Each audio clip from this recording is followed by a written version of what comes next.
Hey YouTube, it's Geoffrey here on Notoroy. Gonna be a quick video today, just a throwback to a thought I had about last week, and I'm finally flushing out as I've been spending a lot of time thinking about my experience in the professional realm. Certainly something I've been practicing talking about as I'm preparing for all these interviews. Speaking of which, the one that I thought was today didn't happen because there was a bit of confusion on the definition of Monday. Anyway, next week. But I do have an interview with that Belgian company on Thursday. So, lots of preparing to do. And one of the things that I've been trying to figure out how to explain properly is my little gap that I've kind of left on my CV between leaving Korea and going to grad school, during which I spent about 6-7 months in the US, mostly just working whatever job I could find, trying to save up money so I could go to grad school. And one of the things I did was work for the Bernie 2016 campaign, and I say work because it consumed a lot of my time, but I didn't actually get paid. I was just a volunteer, and it was a fantastic experience. I learned boatloads, and one of the biggest things I learned was that I will never work in politics. I will never be an activist because, as I've realized, activists are a certain kind of person.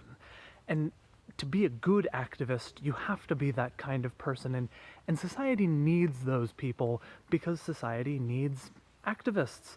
They help push causes that need to be addressed. And a kind of person who makes a good activist is so sure of their cause. They're so sure that they're right, that they have the solution, or at least that they have identified a cause that they need to get people to pay attention to, that they will work for that cause day in and day out, often with very little recognition, often with little or no pay. And even though they will probably not see any movement, they'll keep fighting and keep working because they care about it so deeply, and they recognize that they're right, the opposition is wrong, and they know how to rally people to their cause, to bring them into their tribe, to fight the enemy who must be vanquished. Unfortunately, I'm the kind of person who's gonna look at the enemy and realize that they're not really the enemy, that they're just, other people, and I can kind of understand where they're coming from. I've realized recently that a lot of my transitions from one sentence to another are the word but, and I thought it was just another verbal tick that I needed to get over, like anyway, or lots of things like that. But it's not. It's just the way I think.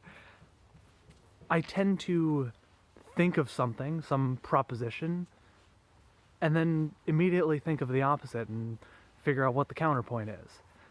I don't know if that was a product of training or a product of my genetics, but it's just the way I've been thinking, and it's why I've taken a liking to writings like Jonathan Haidt's The Righteous Mind, which for me just helped me understand people on the other side of the political spectrum so much, that it really changed the way I view the world.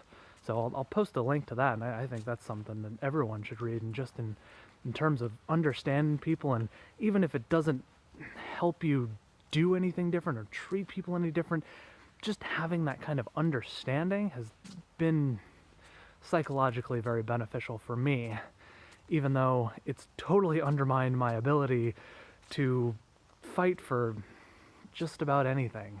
Because for most problems in society that I see, I recognize why they haven't changed, because often there are pretty good reasons that they are the way they are.